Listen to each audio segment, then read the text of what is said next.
दोस्तों, मैं Surendra Singh super education study platform में आपका स्वागत करता हूं। पैट की सीरीज़ में एक और अच्छी शानदार क्लास लेके आया हूं। अगर आपने मेरी क्लासें नहीं देखी हैं तो प्लेलिस्ट तैयार है, तो आप देख सकते हैं। चलिए पहला प्रश्न शुरू करते हैं। भारत का नेपोलियन किसे कहा जाता है? तो भारत का नेपोलियन किसे कहा जाता है? समुद्रगुप्त को भारत का नेपोलियन कहा जाता है। दूसरा प्रश्न है, ये हिस्ट्री का क्वेश्चन है। मुग़ल काल में जिंदा पीर के नाम से किसे जाना जाता है? मुग़ल काल जो कि बाबर से शुरू होता है और औरंगजेब की बात की गई है। औरंगजेब को जिंदा पीर का नाम दिया गया है, औरंगजेब को कहा जाता है। 3 नंबर प्रश्न है,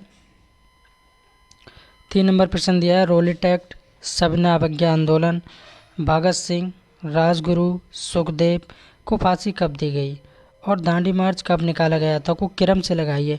पैट की परीक्षा में हर एग्ज़ाम में क्रम से लगाने के लिए क्वेश्चन बना था। तो चलिए कौन सी घटना कब हुई है, इनको क्रम से लगा लेते हैं। तो सबसे पहले आया है रोलिट एक्ट।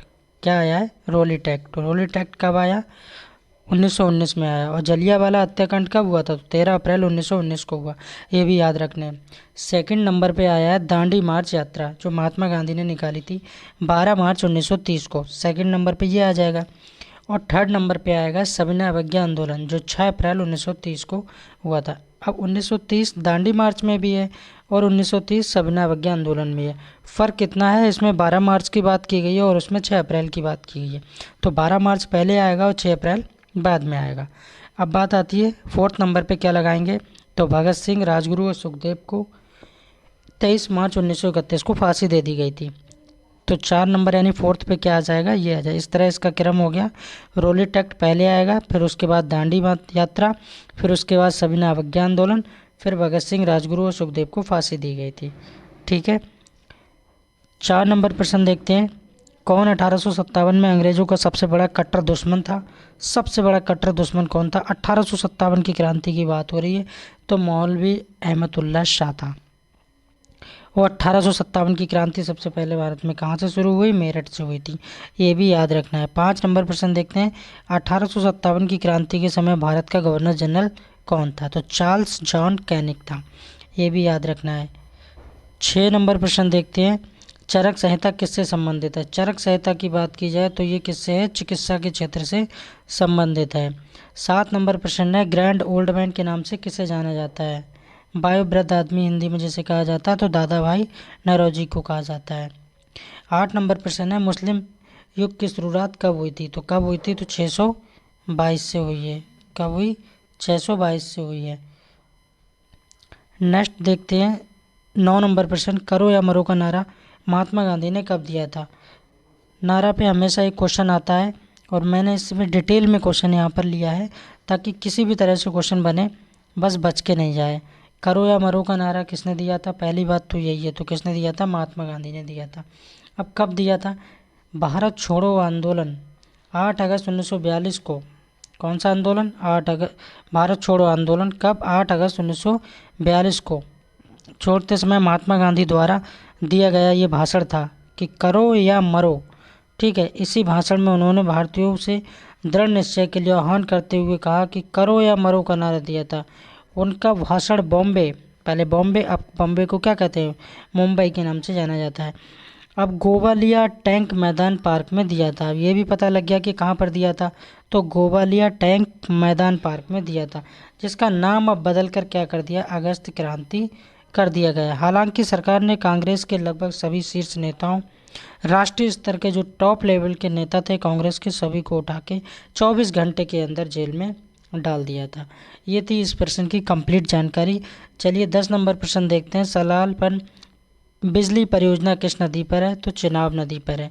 ये पैट की परीक्षा में पूछे हुए प्रश्न है जो मैंने यहाँ पर लिए हैं। 11 नंबर प्रश्न है, बसंत वियुग होता है तो किस डेट में होता है? तो 21 मार्च को होता है। 12 नंबर प्रश्न है, राजस्थान में खेतड़ी परियोजना किसके लिए प्रसिद्ध है? तो ये तांबा के लिए प्रसिद्ध है। और भारत का वह राज्य जो क्षेत्रफल की दृष्टि से सबसे बड़ा राज्य है, तो कौन सा है? राजस्थान है। और भारत का वह राज्य जो जनसंख्या में सबसे ज़्यादा है, तो उत्तर प्रदेश। और भारत का वह राज्य जिसमें साक्षरता सबसे ज़्यादा है, पढ़े लिखे लोग हैं, तो केरल। ये भी याद रखना है। 13 नंबर प्रश्न है, सरिस्का पक्षी अभ्यारण्य कहाँ स्थित है? तो ये राजस्थान में है, जिसको आर जैसे शॉर्ट में लिखते हैं, ये भी याद रखना है। 14 नंबर प्रश्न है, यदि आरबीआई नगद कोषानुपात को घटा दे तो साख सृजन पर क्या असर पड़ेगा? तो क्या होगा, साख सृजन जो होगी वो प्लस होगी यानी बढ़ जाएगी। 15 नंबर प्रश्न है, 1 रुपये के नोट पर कौन हस्ताक्षर करता है? रेलवे वगैरह में और पैट की परीक्षा में पूछा हुआ सवाल है। 1 रुपये के नोट पर कौन हस्ताक्षर करता है? तो वित्त सचिव जो होता है 1 रुपये के नोट पे साइन करता है। अब 10 रुपये के नोट की बात आ रही है, तो 10 रुपये पे कौन करता है? तो आरबीआई करता है। आरबीआई बोले तो रिजर्व बैंक ऑफ इंडिया, जिसको केंद्रीय बैंक कहते हैं भारत का। 16 नंबर प्रश्न देखते हैं इस वीडियो का, बैंक दर का क्या अर्थ है? बैंक दर का मतलब होता है देश के केंद्रीय बैंक यानी RBI reserve bank of India द्वारा ली जाने वाली आधिकारिक ब्याज दर को बैंक दर कहते हैं। 17 नंबर प्रश्न है, फुल फॉर्म से लिया गया है कि पैन का फुल फॉर्म क्या है? आजकल पैन कार्ड बहुत ज़रूरी हो गया है, तो पैन का मतलब होता है परमानेंट अकाउंट नंबर। ऐसे एटीएम का भी आप याद रख सकते हैं, एटीएम। तो एटीएम का क्या होता है? ऑटोमेटेड टेलर मशीन होता है। ऐसे बीएसएनएल का भी याद रखते हैं, भारत संचार दूर निगम लिमिटेड, है ना। ऐसे बहुत सारे हैं, आप जो एक वीडियो बना देंगे स्पेशल जो फुल फॉर्म पे होगी, ठीक है। टॉप 30 क्वेश्चन लेके आएंगे मोस्ट इम्पोर्टेंट। 18 नंबर देखते हैं, भारत के संविधान में जन स्वास्थ्य एवं स्वच्छता किसमें शामिल है? तो राष्ट्र सूची की बात करता है, इसमें शामिल है। 19 नंबर में देखते हैं, शिक्षा का अधिकार एक मौलिक अधिकार है जो संबंधित है किस अनुच्छेद या आर्टिकल से? तो किससे है? 21A की बात करता है शिक्षा का अधिकार। 20 नंबर प्रश्न है, संविधान सभा में उद्देश्य प्रस्ताव किसने रखा था? जब संविधान बना था तो उसमें उद्देश्य का जो प्रस्ताव रखा था वो पंडित जवाहरलाल नेहरू ने रखा था। अब भारत के सबसे पहले प्रधानमंत्री कौन थे? तो पंडित जवाहरलाल नेहरू थे। भारत के सबसे पहले राष्ट्रपति कौन थे? डॉक्टर राजेंद्र प्रसाद थे। ये भी याद रखना है। 21 नंबर प्रश्न देखेंगे इस वीडियो का। 21 नंबर में क्या है कि भारतीय संविधान किसके हाथों में लिखा गया था? तो इस प्रश्न को सही से पढ़ना और समझना है कि भारतीय संविधान किसके हाथों से लिखा गया था। संविधान को बनाया जो था वो 2 वर्ष, कितना, 2 वर्ष प्लस 11 माह और 18 दिन में डॉक्टर BR अम्बेडकर जी ने बना के तैयार कर दिया। लेकिन जो लिखने का काम था वो बाबा साहब ने ना करके प्रेम बिहारी नारायण रायजादा ने लिखा है। 99% लोगों को इसका आंसर नहीं पता होगा। ये बहुत ही अच्छा क्वेश्चन है जो मैंने यहाँ पर लिया है। चलिए नेक्स्ट प्रश्न देखते हैं। 22 नंबर प्रश्न देखते हैं इस वीडियो का, वायुमंडल में नाइट्रोजन गैस की प्रतिशत मात्रा क्या है? तो वायुमंडल में नाइट्रोजन की बात की जाए तो 78% है। ऑक्सीजन की बात की जाए तो कितनी है? 21% है। कार्बन डाइऑक्साइड की बात की जाए तो 0.03% है। ये भी याद रखना है। 23 नंबर प्रश्न है, साइंस से लिया है, प्रिज्म में कौन सा रंग सबसे अधिक अपरिवर्तित होता है? अपरिवर्तित की बात कर रहा है तो बैंगनी रंग। यहाँ से रीजनिंग के कुछ सवाल लिए हैं, एक सीरीज चल रही है। 2 के बाद 7, 7 के बाद 12, 12 के बाद 17, 17 के बाद 22, फिर 27। क्या चल रहा है कि माइनस हो रहा है या प्लस हो रहा है, इसमें आपको बताना है। चलिए देख लेते हैं कैसे करके इसको हल करना है। तो 2 में अगर 5 जोड़ेंगे, 2 में अगर 5 जोड़ेंगे तो क्या हो जाएगा? 7 हो जाएगा। इसी तरह 7 में 5 जोड़ेंगे तो 12 हो जाएगा।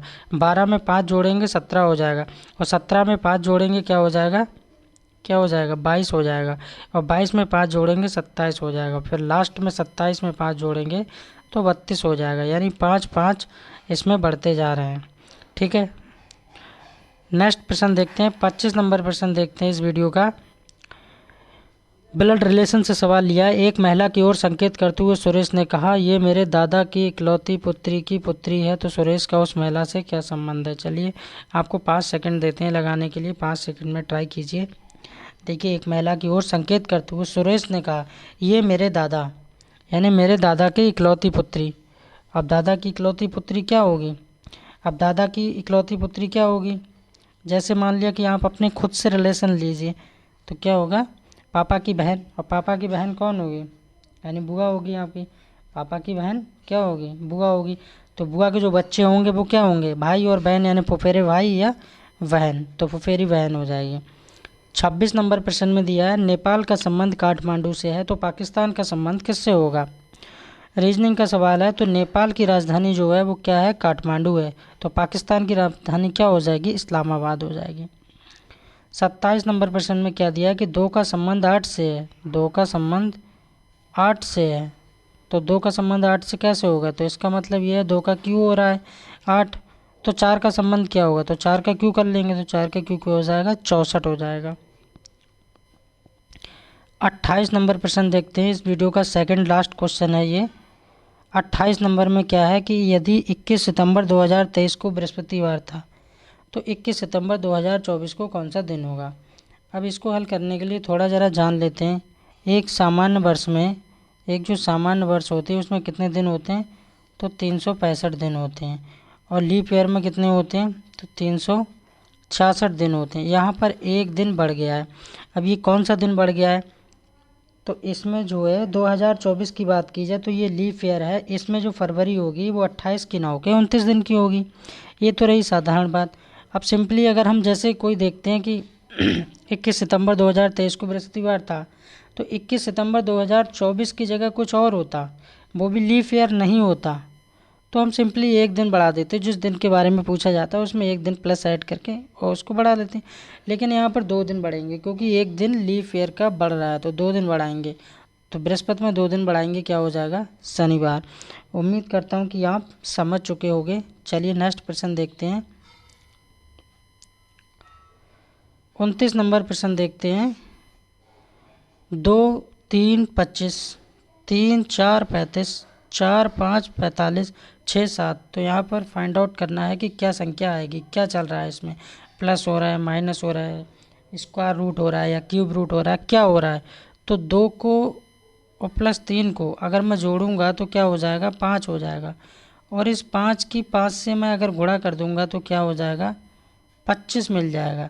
क्या ये लॉजिक आगे भी लग रहा है, चलो देख लेते हैं। 3 और 4 कितने होगा, 7, और 7 में 5 कितने होगा, 3 और 4 7, और 7 की 5 से गुणा करूँगा तो 7 पंजे 35, बिल्कुल ठीक है।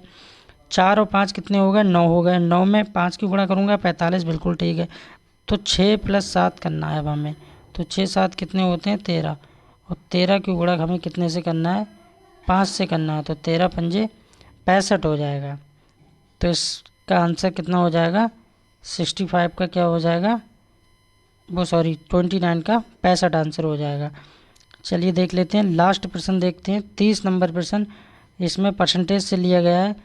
600 का 20% कितना होता है, तो यहाँ लिख लीजिए 600 का मतलब होता है गुणा, ठीक है, मल्टीप्लाई, और 20 और प्रतिशत का मतलब होता है 100। जब प्रतिशत हटाएंगे तो यहाँ 100 हो जाएगा। अब यहाँ 2 जीरो से 2 जीरो काट देंगे, 20 की और 6 की गुणा कर लेंगे तो कितना आ जाएगा, 120 आ जाएगा। इस प्रश्न का आंसर क्या हो जाएगा, 120 हो जाएगा। और thanks for watching, please subscribe my channel. ज़्यादा से ज़्यादा मेरे वीडियो को शेयर करें एंड लाइक करें और कमेंट करें। धन्यवाद।